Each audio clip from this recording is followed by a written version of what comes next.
Hello. Today, unfortunately, we have not traveled anywhere, but I did want to go over some pros and cons to the KOA campground. We've stayed at quite a few KOAs.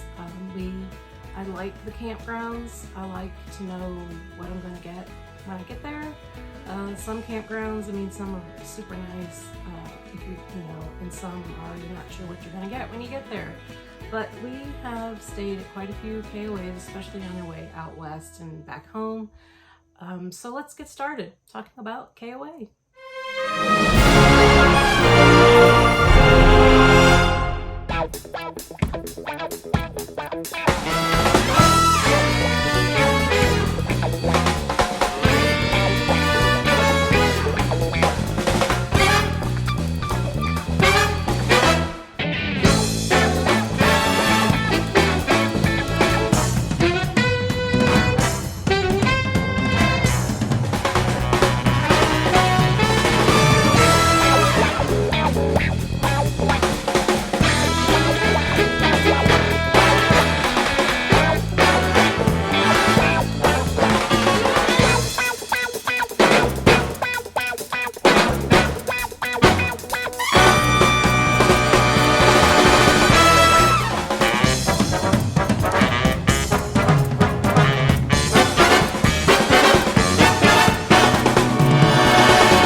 So in case you didn't know, KOA has 3 different levels. So you can have the KOA Journey, the KOA Holiday, and a KOA Resort. And so there's 3 different types of KOAs. So the KOA Journey basically is going to have campground. You're going to have somewhere to park. They're going to have, of course, they're going to have showers, toilets. They're not going to really have too many extra things. Some of them might have more than others, but KOA Journey is basically you're traveling through, you just need a place to stop for the night, and that's where you're going to stay. Then the next step up is the KOA Holiday. And the KOA Holiday, the ones that we've stayed at, most of them have been super nice. They have lots of activities going on, especially for the kids. We have stayed at a couple of KOA Holidays, and when you check in, they're very friendly. They usually hand you a piece of paper along with your map that tells you the activities that they have going on. So when we've stayed at the KOA in Sweetwater, and so usually on Saturday mornings they have a pancake breakfast, and they are raising money for kids with cancer, and they try and send them to camp. So that's really a great thing that they do there. So yeah, the proceeds go to care camps have cancer, and they're trying to send them to go to camp. They also usually have all kinds of activities, usually on Saturdays, for the kids to do during the day. One of our favorite things to do is candy bar bingo. You just bring a candy bar, you get a bingo board, and if you win, you leave with a bunch of candy bars. They normally have more than one winner, but we like to do that. When we were in Sweetwater at their KOA, it was in July, and it was Christmas in July. They had Christmas decorations up. They had Christmas crafts for the kids to do, so that was pretty fun. Also, so when you check into a KOA, you're going to check in. They're going to give you a map of the park, of the campground.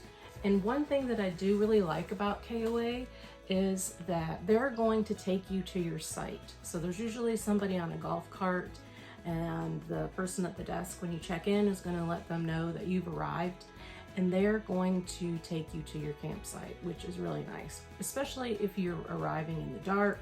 Now, if you get there after hours, then you're gonna be on your own. You just pick up your paper from the door.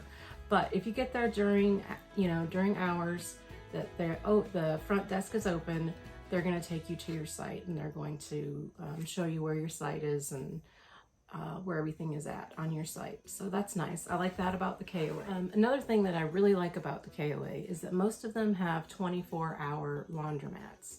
So you can go, even if the office is closed or the store is closed, you can still go in and do your laundry. Now I will warn you that the KOAs that I've been to, I have not found a change machine. So I've had to go into the office and get change, or I've just had some change already.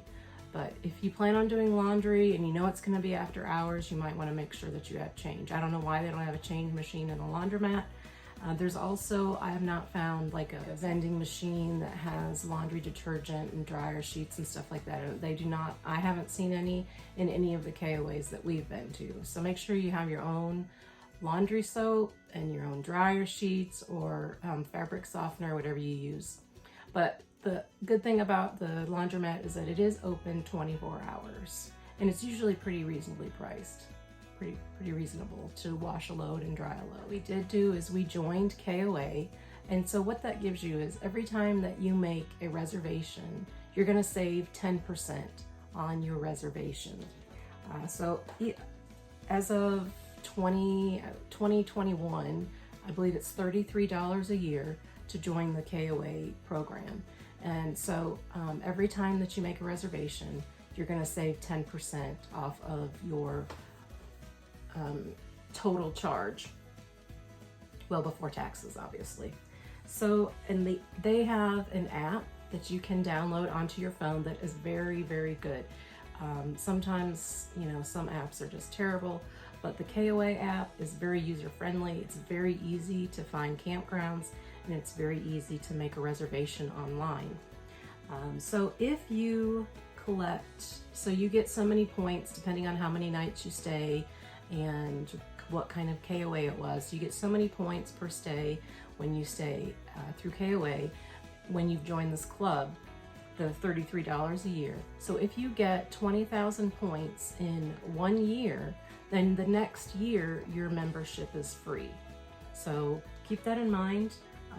We did get 20,000 points this year. It took us all year, but we did get it. So we did get the next year for free. But again, we traveled out west. We were traveling for about 2 weeks. And then if we go somewhere for the weekend, we've stayed at other campgrounds besides KOA, but we have stayed at a lot of KOA. Mind that if you do collect enough points, if you collect 20,000 points, then the next year's membership is free. Also, one thing I don't like about their reservation system is, so if I make a reservation for 2 weeks from now or 2 months from now, so if I want to cancel that reservation, they're going to charge me $10 to cancel that reservation. You have to cancel it within 48 hours to get your refund, but they're still going to charge you $10 unless you are a VIP member through the membership. So to be a VIP member, you have to have at least 20,000 points to be a VIP member. So if you're a VIP member, then they're not going to charge you the $10 to cancel your reservation, but you still have to do it within 48 hours of your reservation or you will get charged for that. Another thing that I do like about KOA is that they do allow late arrivals. So when we were traveling, so I would say, look, we're not going to get there because maybe the office closed at 7, 6, 7, even 8 o'clock. So we're not going to get there till later than that. Then that's no problem. They usually have a board outside the office, or they even tape it on the door. So they will tape your paper where your site is, and when you show up, then you just grab that off the bulletin board or the door, and you just go to your site yourself. So that's really convenient. I've also seen, I don't know if every KOA does this. I guess it just depends on if they have rooms, but they had when we were checking in late one time, there was another couple there and they were checking in. They did not have a reservation, but they were checking in late, and there was a box there that said what sites were available for that night. So they went ahead and picked their own site of ones that were available, and they filled out a form, and she wrote a check for the amount that it was, and she put it in the box. So I think that you can do that at certain, I don't know if it's every KOA, and maybe even some other campgrounds too, I'm not sure. But I like to make reservations. I can't just go and say, oh, let's stop here. I have to have a reservation because that makes me nervous. But anyways, if you're flying by the seat of your pants and you show up and just to check to see if they have any availability, you can do that at the KOA if they have spots available. But overall, I really like KOA campgrounds. They're very family friendly. They're, for the most part, they're very clean. They are most of the time family run, and the people that I've seen, the people that run them, they either live right next to the campground or they live fairly close. So you know that this is their livelihood, that this is their business, and they're going to take care of it. At least that's what I have found. There's lots of KOAs everywhere. In this, they have a book. It's a directory. Of course, I mean, you can look online too, but when we were at one KOA, they gave us a book, but they're all over the country. So you could pretty much go anywhere and find a KOA. And like I said, some of them are really, really nice. We've been to one or two that I was glad that we were just passing through. We were only spending the night, which is why it was called a KOA Journey, because that's all that it was. We're just passing through for the night, stopping and leaving the next morning. But for the most part, they're all very, very nice. I really like that you can make reservations online. You can look and see what site you want online. Most of the time, there's a pool, there's playgrounds. Just like a KOA Holiday is gonna have lots of things for the kids to do. They're gonna have a pool, and you can count on most of the time them being very, very clean. They're very well taken care of for the most part. I'm not saying every single one is gonna be like that, but from what I've found myself, they were very nice, very clean.